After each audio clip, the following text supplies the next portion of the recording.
ठीक है, अभी हमने लास्ट वीडियो में देखे थे स्पेसिफिक एक्सक्लूजन्स फ्रॉम सेक्शन 4, उसी को मैं कंटिन्यू कर रही। फर्स्ट है joint owner.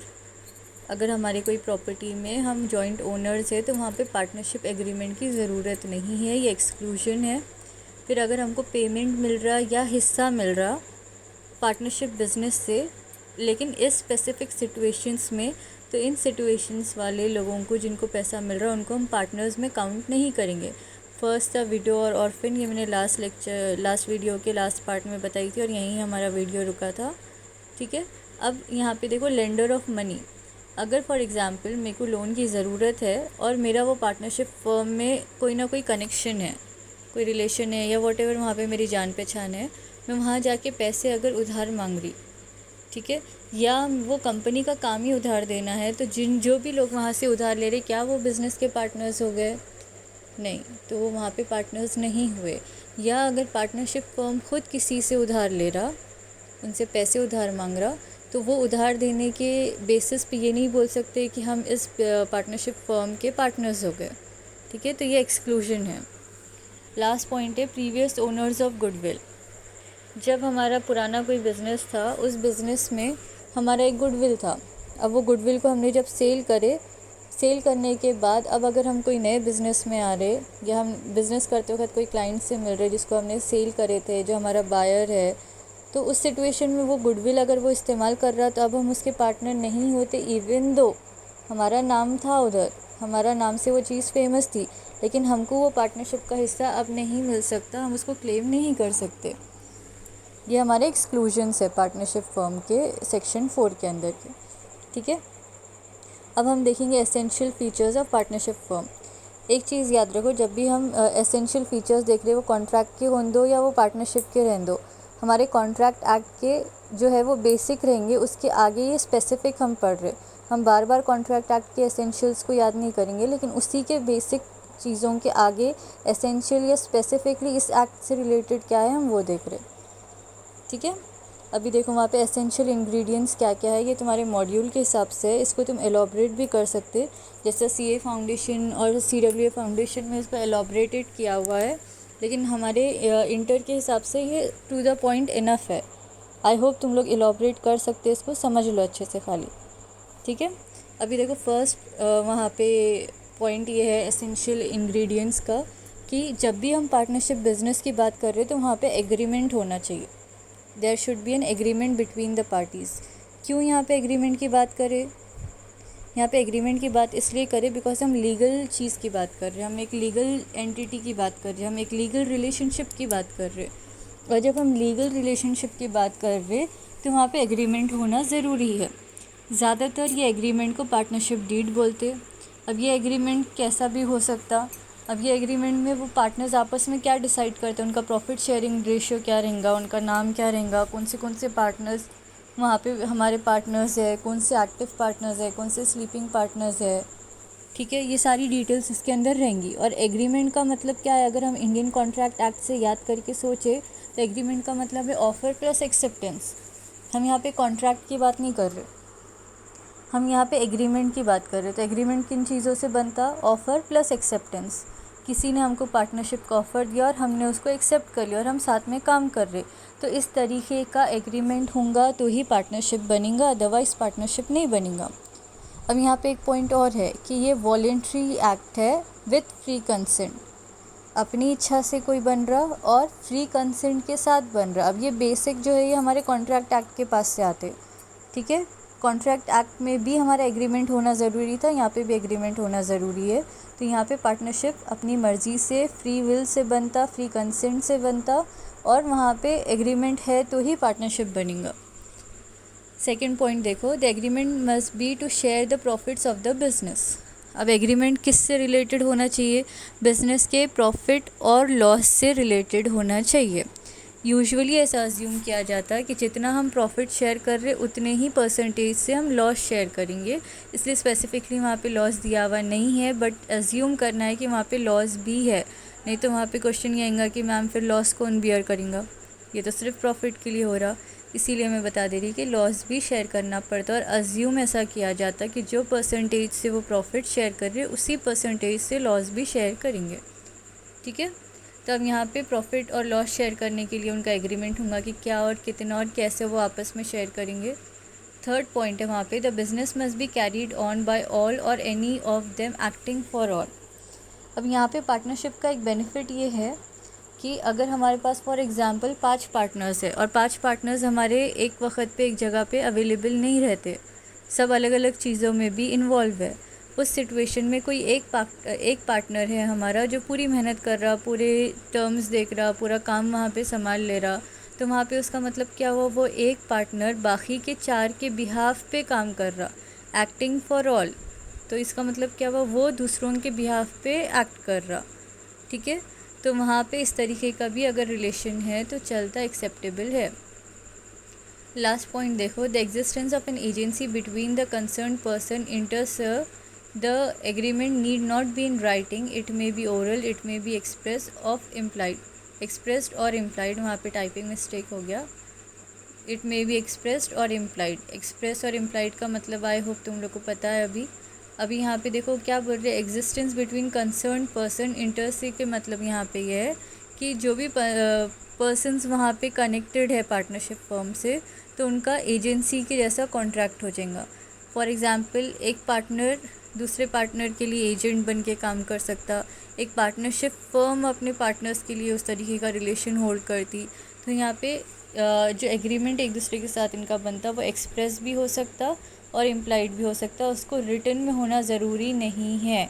It can be oral, एक पार्टनरशिप का एग्रीमेंट ओरल भी हो सकता। ठीक है, आई होप एसेंशियल इंग्रेडिएंट्स समझ में आ गए। अब डिफरेंट टाइप्स ऑफ पार्टनरशिप क्या है, कितने टाइप्स ऑफ पार्टनरशिप हम देखते, तो डिफरेंट टाइप्स ऑफ पार्टनरशिप में 4 टाइप्स ऑफ पार्टनरशिप है। और अगर तुमको ये टाइप्स ऑफ पार्टनरशिप अच्छे से समझ में आ रहा है तो इसी के बेसिस पे टाइप्स ऑफ पार्टनर्स भी समझ में आएंगा। जैसी पार्टनरशिप फर्म है उसी तरीके के उसके अंदर के पार्टनर्स रहेंगे। तो फर्स्ट है हमारा वहाँ पे जनरल पार्टनरशिप। जनरल पार्टनरशिप का मतलब ये है कि एक आम पार्टनरशिप, जैसे कॉमन सेंस में जो पार्टनरशिप है जिसमें हम अनलिमिटेड लायबिलिटी शेयर करते हैं। ठीक है, जिसमें हम पूरा मतलब जो भी जिम्मेदारी है वो सबकी इक्वली रहेंगी, सब लॉसेस भी इक्वली शेयर करेंगे, सब जिम्मेदारियां भी सब इक्वली शेयर करेंगे। अगर सबकी लायबिलिटी उनके मतलब कंपनी की लायबिलिटी उनके पर्सनल एसेट्स के साथ अगर अटैच है तो उस सिचुएशन में हम बोलते हैं अनलिमिटेड लायबिलिटी। ठीक है, तो अगर जनरल पार्टनरशिप है तो वो जनरल बिजनेस है, और जनरल बिजनेस है तो उस जगह पे उनकी जो भी लायबिलिटी है वो कंपनी के साथ जुड़ जाएंगी। अगर कंपनी के फंड्स सफिशिएंट नहीं हो रहे लायबिलिटीज़ वापस करने के लिए, तो उस सिचुएशन में जितने पार्टनर्स हैं उनकी पर्सनल प्रॉपर्टीज़ से वो लायबिलिटीज़ रिकवर होंगी। तो इसको जनरल पार्टनरशिप बोलते हैं। प्रॉफिट शेयरिंग वहाँ पे जैसा उनका डिसाइड हुआ वैसा प्रॉफिट शेयरिंग होगा, सारे पार्टनर्स एक दूसरे के बिहाफ पे काम करेंगे, बाकी सारे कॉमन चीज़ें रहेंगी। बस एक चीज़ ये है कि यहाँ पे अनलिमिटेड पार्टनरशिप है, अनलिमिटेड लायबिलिटी है। अब सेकंड टाइप ऑफ पार्टनरशिप क्या है, limited partnership. Limited partnership interesting concept है। इसका मतलब ये है कि जितना एक पार्टनर वहाँ पे अपना कैपिटल लेके आता उतनी ही उसकी लायबिलिटी रहेंगी। मैं रीड कर रही हूँ वहाँ पे देखो, a limited partnership is a partnership consisting of some partners whose liability is limited to the amount of capital contributed by each. इसका मतलब ये है कि जितने भी पार्टनर्स वो कंपनी में हैं उन्होंने जितना कैपिटल लेके आए थे उतना ही उनकी लायबिलिटी है। मतलब क्या हुआ उसका मतलब ये हुआ कि अगर कंपनी का कुछ पैसा डूब रहा तो उतना ही उनका पैसा डूबेगा जितना उन्होंने कैपिटल में लगाए, उससे ज़्यादा उनके पर्सनल एसेट्स उसमें इन्वॉल्व नहीं होंगे। लेकिन बहुत इंपॉर्टेंट पॉइंट मैंने ब्रैकेट में डाली, वो देखो, at least one partner has unlimited liability. ऐसे कंपनीज़ को लाइसेंस तभी मिलता करने का जब वहाँ पे, या ऐसा पार्टनरशिप को तभी एक्सेप्टेंस मिलता जब वहाँ पे कोई एक इंसान की अनलिमिटेड लायबिलिटी है। क्यों ऐसा? अगर ऐसा नहीं होता तो लोग उन पे ट्रस्ट नहीं करेंगे, लोगों को लगेगा कि ये हमारा पैसा लेके भाग सकता, या वहाँ पे क्रेडिटेबिलिटी नहीं मिल सकती। इसीलिए कोई एक इंसान की अनलिमिटेड लायबिलिटी रहती और ज़्यादातर वही एक्टिव मेंबर भी रहता। ठीक है, अब पार्टनरशिप एट विल यानी इच्छा। ठीक है, वो विल का मतलब अपनी इच्छा। अब यहाँ पे देखो मैं रीड कर रही, partnership at will is a partnership form for an indefinite period. The time period or the purpose of the firm is not mentioned at the time of its formation. It can continue for any length of time depending upon the will of the partners. ठीक है, will यानी मर्जी। ठीक है, हम बोलते हैं ना हमारी मर्ज़ी, जो दिल में आया हम करेंगे, तो वो उसी तरीके की पार्टनरशिप है। यहाँ पे ये पता नहीं है कि कब तक पार्टनरशिप में रहेंगे।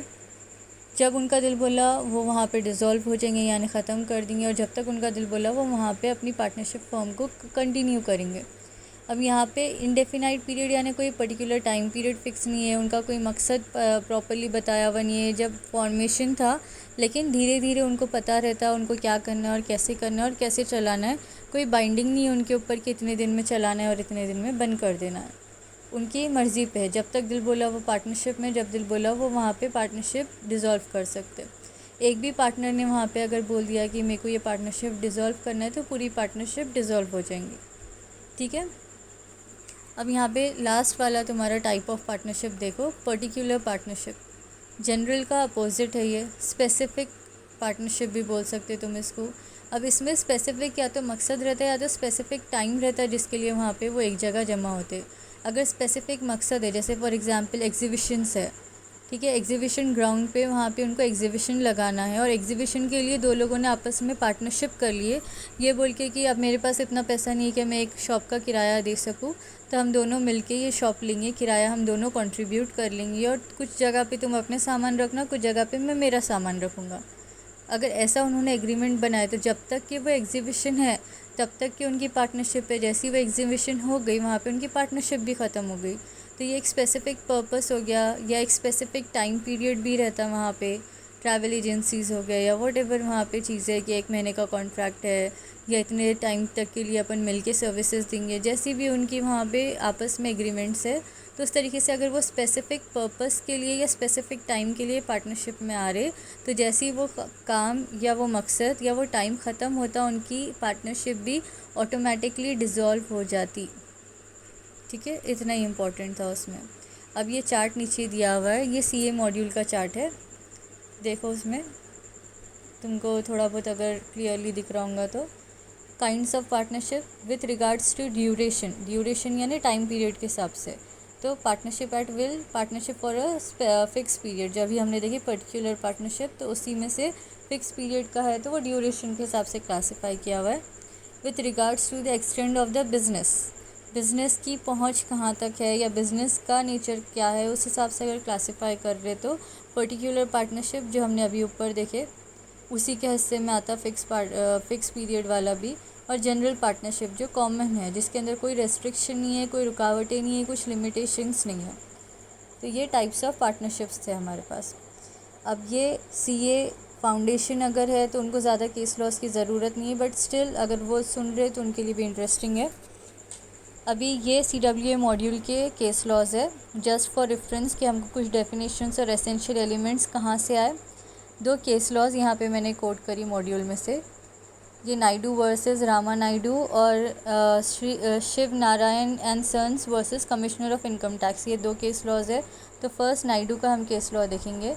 नायडू के केस लॉ को अगर तुम पूरा बाद में रीड कर लो आराम से, सिर्फ एक ही चीज़ है कि जब हम पार्टनरशिप बनाते तो पार्टनरशिप बनाने में हमारा इंटेंशन ऑफ पार्टीज़ बहुत ज़्यादा इम्पॉर्टेंट है, कि क्या नीयत से यानी क्या इंटेंशन से, क्या सोच के उन्होंने पार्टनरशिप बनाए, ये भी एक एसेंशियल पॉइंट है। ठीक है, अब अगर चाहिए तो मैं एक बार रीड करके एक्सप्लेन कर देती। It was held that the legal existence of a partnership is proved by fact. To support such a claim, there need not be any particular form of document, and in fact the partnership can even be oral, but whether a relationship of partners exists or does not exist depends on what was intended by parties.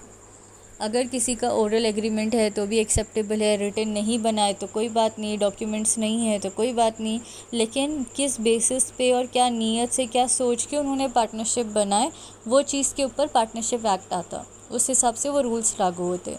ये words यहाँ क्यों बने हुए हैं, because her agreement contract नहीं बन सकता, और जो कॉन्ट्रैक्ट बनता वो लीगली एनफोर्सेबल रहता।